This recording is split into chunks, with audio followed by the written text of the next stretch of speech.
নাও ঠাকুমা, বাজার এনেছি, তাড়াতাড়ি খেতে দাও। দেরি হলে হরি কাকা আবার দু কথা শুনিয়ে দেবে। তারপরেও আজ আবার হাটের দিন, দোকানে কত কত বেচা কেনা। তুই স্নান সেরে আয়, আমি খাবার বাড়ছি। এই তো হয়েই এসেছে। আজ কি রেঁধেছ ঠাকুমা? প্রিয় আলু ভাজি আর গরম ভাত। বাহ, কিন্তু তুমি কি খাবে? তুমি তো শুকনো আলু ভাজি একদম খেতে পারো না। রোজ রোজ তো আর আলু ভাজি হয় না, বাজারে আলুর কত দাম। দুটো একটা করে আলু জমিয়ে আজ ভাজি করেছি। তুই আগে খেয়ে নে, আমি না হয় শুকনো মরিচ পুড়িয়ে ভাতে পানি ঢেলে পান্তা করে খাবো। আমায় নিয়েও তো ভাবিস না তো। যা যা, তোর দেরি হয়ে যাবে যে। কি খবর টগর, কেমন আছো? এই তো কাকা, কেটে যাচ্ছে। বাহ, আজ তো অনেক মাছ পেয়েছেন। আপনার পুকুরের মাছগুলো তো বেশ বড় হয়েছে দেখছি। তা হবে না কেন বলো তো? মাছকে দুবেলা খাওয়াচ্ছি, যত্ন নিচ্ছি। বড় না হলে তো আর আমাদের সংসার চলবে না। তা বেশ, আমি করে বাড়ি যাই, ঠাকুমা অপেক্ষা করছে, আবার দোকানে যেতে হবে। তা লোকের দোকানে আর কতদিন শ্রম দিবি রে? এবার নিজেই কিছু একটা কর। কি করব কাকা, না আছে জমি জমা, না আছে পয়সা করি। দোকান থেকে মহাজন যা দেয় তাতে আমার আর ঠাকুমার চলে যায়। আমি যাই কাকা। টগর, এই মাছটা নিয়ে যা রে, তোর ঠাকুমাকে সাথে নিয়ে খাস। এককালে মাসিমা আমাদের সকলের জন্য কত করেছে, আজ আমরা তার জন্য কিছুই করতে পারলাম না। নিয়ে যা। না না কাকা, মাছ লাগবে না, দিয়েছি যখন নিয়ে যা। আর কোনো দরকার লাগলে একদম জানাতে লজ্জা করবি না আমাকে। ঠিক আছে কাকা। টগর মাছ নিয়ে এসে দেখে দাওয়ায় খাবার আগলে ঠাকুমা বসে আছে। কি রে, করতে গিয়ে আবার মাছ নিয়ে ফিরলি? বাহ, মাছটা তো বেশ টাটকা, এখনো নড়ছে। দেখো না ঠাকুমা, ভুলু কাকা মাছ ধরেছিল, জোর করে একটা ধরিয়ে দিল। তুমি মাছটা রাতে জমিয়ে রেধো, রাতে এসে মজা করে খাবো। ঠিক আছে, এখন ভাতগুলো খেয়ে নে দেখি। আমি বরং মাছটা কেটে কুটে রেখে দিই। এই নাও। খাওয়া শেষ করে টগর এলো মাছের বাজারে। হরি কাকা মাছ সাজিয়ে বসে আছে। এই তোর আসার সময় হলো টগর, কত করে তোকে বলি হাটের দিন একদম দেরি করবি না, তা তো আমার কথা তোর কানেই যায় না। এই তো এলাম কাকা, সবে হাট বসতে শুরু করেছে। বাহ, কত মাছ এসেছে, এত বড় বড় ইলিশ মাছ। বর্ষার ইলিশ তো বড় হবেই রে পাগলা। এই হাটের সবচেয়ে বড় ইলিশ আজ আমার দোকানে। দেখিস আজ খুব ভিড় হবে রে। এখন বস চুপটি করে, মন দিয়ে সব দিক খেয়াল রাখবি, কেমন? ঠিক আছে কাকা।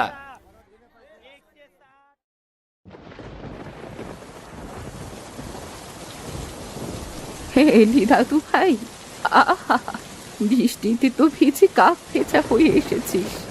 তাড়াতাড়ি কাপড় বদলে মাথাটা মুছে নে, শরীর খারাপ করবে না হতে। আর বলো না ঠাকুমা, বর্ষা শুরু হতেই এমন বৃষ্টি শুরু হয়েছে, থামার কোনো নামই নেই। পরে ভিজে ভিজে এলাম। তুমি খাবার বারো ঠাকুমা, ভীষণ খিদে পেয়েছে। সারাদিন দোকানে এত ভিড় ছিল, পানি ছাড়া পেটে কিচ্ছুটি পড়েনি। হ্যাঁ হ্যাঁ, দিচ্ছি বাপু। তুই হয়েছিস একদম তোর দাদুর মতো। তোর দাদু যেখান থেকেই ফিরুক, ঘরে এসে আগে দুটো খাবারই চাইবে। হয়েছে হয়েছে, আর দাদুকে মনে করতে হবে না। খাবার আনো, আমরা দুজন একসাথে বসে খাই। তুই কি করে জানলি আমি এতক্ষণ না খেয়ে আছি? সেই ছোটবেলা থেকেই দেখছি, আমি না খেলে তুমিও খাও না। যাও যাও, আমি সব জানি। টগর ও ঠাকুমা একসাথে খাবার খেতে বসলো। অনেকদিন পর আজ ওদের পাতে মাছ পড়েছে। কি রে, আজ রান্না কেমন হয়েছে? আহ, কি ভালো মাছ রান্না হয়েছে গো। আমাকে আরো এক হাত ভাত দাও ঠাকুমা, কতদিন পর পাতে মাছ পড়লো। কিন্তু তুমি মাছ খাচ্ছ না কেন? একটু খেয়ে দেখো, ভারী মজা। না রে, আজ এই আলু ভাজা মাছের ঝোল দিয়েই খাওয়া হয়ে যাবে, মাছ লাগবে না। কাল সকালে তরকারিটা তোকে গরম করে দেব, তুই মজা করে খেয়ে দোকানে যাস। ঠিক আছে। জানো ঠাকুমা, হরি কাকার দোকানে রোজ কত কত মাছ আসে। এমন সব মাছ আমি তো কতগুলোর নামও জানি না। হ্যাঁ রে টগর, বর্ষা তো এসে গেছে, বাজারে বড় ইলিশ পাওয়া যায়। ঠিক আছে। জানো ঠাকুমা, হরি কাকার দোকানে রোজ কত কত মাছ আসে। এমন সব মাছ আমি তো কতগুলোর নামও জানি না। ও, তা দাম কেমন রে বড় ইলিশের? মাছের চেয়েও মাছের দাম বড় গো ঠাকুমা। আচ্ছা, সকলে এত দাম দিয়ে ইলিশ মাছ কেন কেনে? ইলিশ মাছ খেতে কি খুব মজা? মাংসের চেয়েও কি মজা? হ্যাঁ রে, ইলিশ খেতে ভারী মজা। জানিস না নাকি, মাছের রাজা ইলিশ। তোর দাদু নিয়ে আসতো ইলিশ, ইলিশ ভাপা, ইলিশ ভাজা, ইলিশ পাতুরি, কত কিছু রাখতে হতো তখন। আর ইলিশের মাথা দিয়ে কচু শাক তোর বাবা কত মজা করে খেত। কোথায় যে হারালো সেসব দিন। আর তুমি, আর তুমি কি পছন্দ করতে ঠাকুমা? ইলিশে অপছন্দ করার মতো কিছু নেই রে দাদু ভাই, নে তো, অনেক রাত হলো, এখন খাওয়া শেষ করে ঘুমিয়ে পড়তো। পরদিন দোকানে আর কোনো মাছ নেই, শুধু ইলিশ আর ইলিশ। এ কি হরি কাকা, দোকানে আর কোনো মাছ নেই কেন? সব যে ইলিশ ভর্তি। এত ইলিশ খাবে সকলে? খাবে না মানে খেতেই হবে। ওরে, এ যে হরির দোকানের ইলিশ, কাল কত খদ্দের ইলিশ না পেয়ে ফিরে গেল বলতো। কিন্তু আজ যদি অন্য মাছ চায়? ধুর বোকা ছেলে, এই বর্ষার দিনে ইলিশ ছাড়া লোকে আর কিচ্ছু চাইবে না। তুই দোকান সামলা, আমি একটু আড়ত থেকে ঘুরে আসি। কাকা, একটা কথা ছিল। কি কথা রে হরি? তোর মাস তো হয়নি এখনো। দেখ, এখন মাছের মৌসুম, আমি কিন্তু কোনো অগ্রিম টাকা পয়সা দিতে পারবো না রে। না না কাকা, অগ্রিম কিচ্ছু চাইছি না। ঠাকুমা কাল বড় ইলিশের কথা বলেছিল, হয়তো খেতে মন চেয়েছে, মুখ ফুটে তো কিছুই বলে না। আমাকে একটা ইলিশ মাছ দেবে কাকা? খুব বড় না হলেও চলবে। বলে আমি হরি হলেও দোকানে কি হরিলুট দিয়েছি নাকি রে? শোন টগর, তোর যা মাইনে তার চেয়েও এক একটা ইলিশের দাম বেশি। শোন, যে চিনি টানে সে চিনির স্বাদ পায় না। তুইও ইলিশ বিক্রি করে যা। দেখো না কাকা, যদি পারো কিছু টাকা না হয় প্রতি মাসে একটু একটু করে কেটে নিও। তোর মাথা কি খারাপ হয়েছে? তোর যে টাকা, ওটা কি কাটবো আর কি রাখবো? তাছাড়া একটা মাছের দাম 2 বছরেও তুলতে পারবো না এমন করে। এমন ব্যবসা আমি করি না বাপু। মাছের কথা ছেড়ে কাজে মন দে। টগরের খুব মন খারাপ হয়, কিন্তু তাকে তো কাজে মন দিতেই হবে। বাড়ি ফিরে টগর দাওয়ায় বসে থাকে। ও মা, দাদু ভাই, তুই কখন এলি? এসে আমায় ডাকলি না যে? খিদে পাইনি আজ? খেতে ইচ্ছে করছে না গো ঠাকুমা। স্নান করে আয়, দেখবি খিদে পাবে। তোকে একটা কথা বলতে চেয়েছিলাম। কি বলবো গো ঠাকুমা? আমার ভাই আসবে বলে খবর পাঠিয়েছে। এখন ঘরে অতিথি এলে তাকে খেতে দেব কি বলতো? আমাদের তো নিজেদেরই নুন আনতে পান্তা ফুরোয়। কি আর খেতে দেবে? ভাত, আলু ভাজা আর ডাল। এতদিন পর আসবে, পাতে একটু আমিষ না দিলে? আচ্ছা, দেখি কি করা যায়। এখনো তো মাইনে পাইনি, তুমি চিন্তা করো না। টগর কি করবে ভাবতে ভাবতে পুকুর পাড়ে এলো। সে এসে দেখে ভুলু মন খারাপ করে বসে আছে। কি হয়েছে কাকা, আপনার মন খারাপ কেন? না, ও কিছু নয় রে। তুই অবেলায় পুকুর পাড়ে? আপনার কাছে এলাম কাকা, ঠাকুমার ভাই আসবে। আমাকে যদি একটা মাছ দেন তাহলে আমি মাইনে পেলে দামটা মিটিয়ে দিতাম। মাছ কোথা থেকে দেব রে বাবা? আমার মেয়ের বিয়ে সামনে, এই পুকুরটাই বিক্রি করে দিয়েছি কাল মহাজনের কাছে। গয়না বানাতে দিতে হবে, তাই তো বসে দেখছিলাম পুকুরটা। ও, কোনো ব্যাপার না কাকা, আমি দেখছি কি করতে পারি।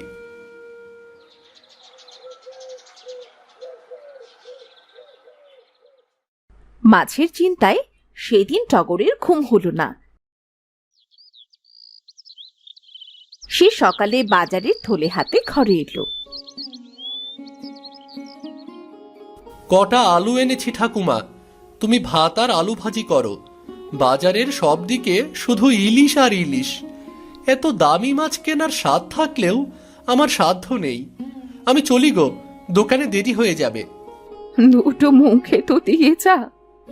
না গো ঠাকুমা, আমি দুপুরে খেতে আসবো, দাদু ভাইয়ের সাথে দেখাও হয়ে যাবে। ওদিকে ঠাকুমার ভাই এলো এক মস্ত বড় ইলিশ হাতে নিয়ে। খোকে দে, খোকে দে। ভাই এসেছিস, আয় আয় বস। কতদিন পর তোকে দেখলাম বলতো, এতদিন আসিসনি কেন? তুমিও তো যাও না দিদি, মা বাবা নেই, কিন্তু আমি তো আছি। বাড়িতে গেলে কি তোমার কোনো অযত্ন হতো বলো? না রে ভাই, আসলে টগরটা দোকানে যায়, ও রান্না বান্না বাড়ির দেখাশোনা করে আর সময় হয় না রে। তুই বস তো। সে বুঝবো, তবে তুমি এই ইলিশটা জমিয়ে রাধো তো দিদি। কতদিন তোমার হাতের ইলিশ খাইনি আমি। মনে আছে দিদি, আগে আমরা মজা করে ইলিশ ভাপা আর আলু ভাজা দিয়ে ভাত খেতাম। সেই দিন কি আর ভোলা যায় রে ভাই? তুই অপেক্ষা কর, আমি এক্ষুনি ইলিশ ভাপিয়ে আনছি।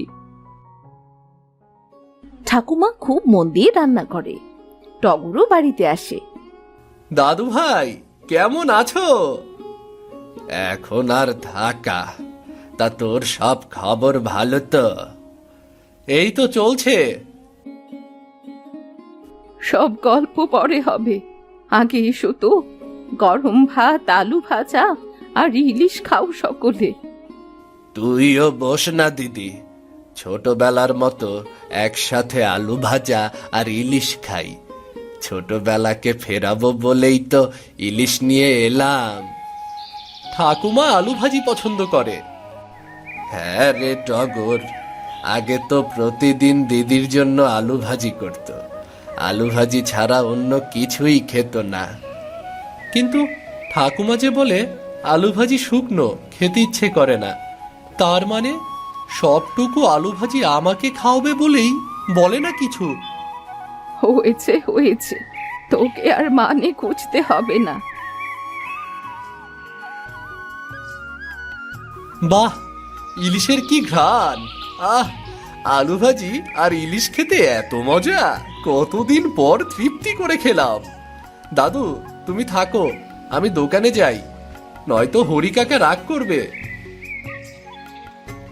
এখনই চলে যাবি? একটু জিরিয়ে নে। না গো ঠাকুমা, তুমি তো হরি কাকাকে জানো না। তোর আর অন্যের দোকানে কাজ করতে হবে না টগর। তোর ঠাকুমার সম্পত্তির এই টাকাগুলো আমি তোর জন্য এনেছি। তুই একটা মুদি দোকান দিয়ে ব্যবসা কর। তোর জীবন তো পড়ে আছে, এভাবে আর কতদিন চলবে? কিন্তু ভাই, আমার সব তো আমি তোকেই দিয়েছি। তুমি আর টগর কষ্টে থাকলে আমার ভালো লাগে না দিদি। তার চেয়ে টগরটা নিজের পায়ে দাঁড়াক। তোমরা ভালো থাকো, আমাকে যেতে হবে, নয়তো শেষ বাসটা পাবো না। তাই বলে আজই চলে যাবে? চলে যাব, কিন্তু আসবো না তা তো বলিনি।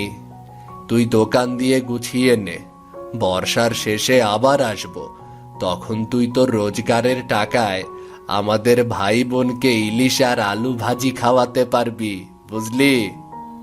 ঠিক আছে দাদু ভাই, তাই হবে।